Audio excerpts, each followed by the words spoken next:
आपके पास पैसा तो है नहीं, हो जाता है। कैसे हो जाता है? लोग देखते हैं दान वान खुद दे देते वैसे बच्चा, बस यही बात हमें कम जम रही है, इसीलिए वो हम कह नहीं पा रहा हूँ यही बात।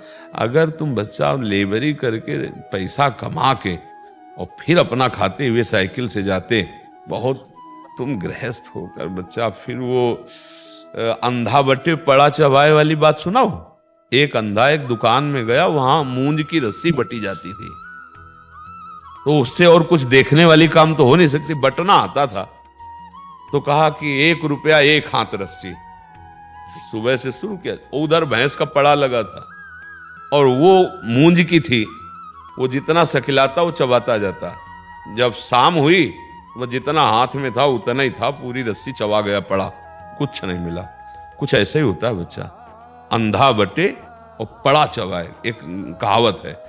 अगर दूसरे से पैसा ले रहे हो बच्चा, दूसरे का भोजन खा रहे हो, मेहनत इतनी कर रहे हो, तो लाभ उनको मिलेगा बच्चा, तुमको क्या लाभ मिलेगा? क्योंकि तुम गृहस्थ वेश में हो। अगर विरक्त वेश है तो बात अलग बन जाती है, भगवान जैसे चलावे अब उनके, तुम गृहस्थ हो। हम गृहस्थों से प्रार्थना करते हैं, कहीं भी कुछ बट रहा हो ऐसे मत करना, तुम्हारे पुण्य क्षीण हो जाएंगे।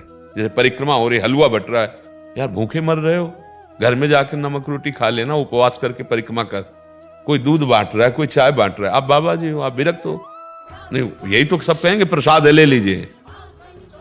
तुम भी कमाओ, कभी सोचो कि 5 किलो हलवा बना के हम भी बांटेंगे, खाने की जरूरत नहीं। बच्चा हमारी बात मान लेना, कह इसलिए नहीं पा रहे हो कहीं तुम्हें बुरा ना लग जाए। ये बच्चा लाभ मिलने के कम चांस हैं इसमें। जो आपकी सेवा करेगा वो आपको अंधा बटा और बड़ा चबा गया। किसी का अपनी मेहनत करके फिर जो करते और किसी से मतलब न रखते, तो बहुत बड़ी उपलब्धि हो जाएगी, 12 ज्योतिर्लिंग। अब बचा ये दान पुण्य की बात, तो तुम इस वेश में थोड़ा कम ठीक है। मार्ग है ना, प्रवृत्ति और निवृत्ति मार्ग। जैसे गृहस्थ आप जन हो, किसी आश्रम में जाओ, भोजन मिल जाए तो आप चाहे 50 रुपया दो, वहां दे दो चुपचाप, फ्री भोजन मत लो, फ्री सेवा मत लो, तो आप आए हो पुण्य प्राप्त करने के लिए, आपको प्राप्त हो जाएगा। अगर विरक्त है तो अब उसका आधार भगवान है, जैसे चलावें।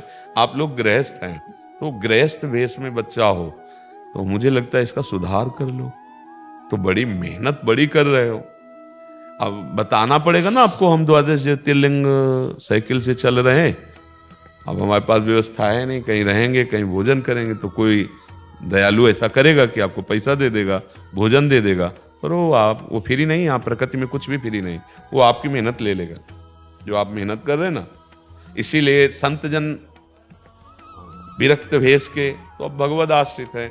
कपड़ा पहना दिया तो जय जय, हलवा मिल गया तो जय जय, नमक मिल गया, नमक रोटी तो जय जय, भूखा रहा तो जय जय, ऐसा चल। पर गृहस्थी में एक है, गृहस्थी के लिए शोभा नहीं देता। आप भले न करो, लेकिन आप कहोगे, ऐसे क्यों तुम्हें कोई भोजन देगा?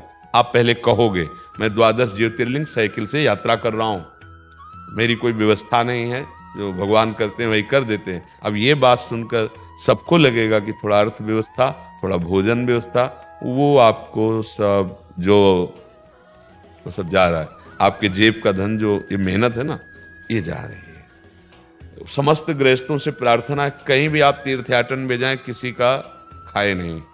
अगर आप पाते हैं तो उसका अनुपात देख लीजिए कि इतना आप कहीं खरीदेंगे तो कितने का मिलेगा।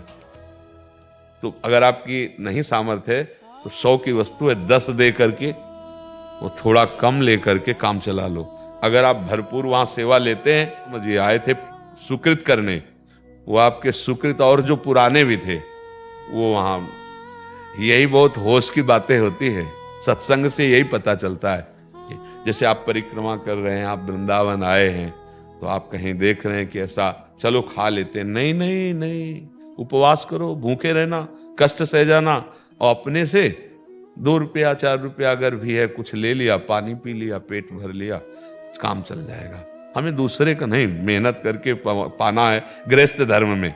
यही तो गलतियां हो जाती, तभी लाभ नहीं मिलता कि हम गए थे तीर्थयाटन करने पर अशांति है। अरे कैसे भगवत मार्ग में चलने वाले को एक नियम है, प्रवृत्ति मार्ग और निवृत्ति मार्ग। ये बच्चा आपकी प्रवृत्ति के विपरीत मार्ग की चेष्टाएं हो रही, किसी से अर्थ लेना, किसी से भोजन लेना।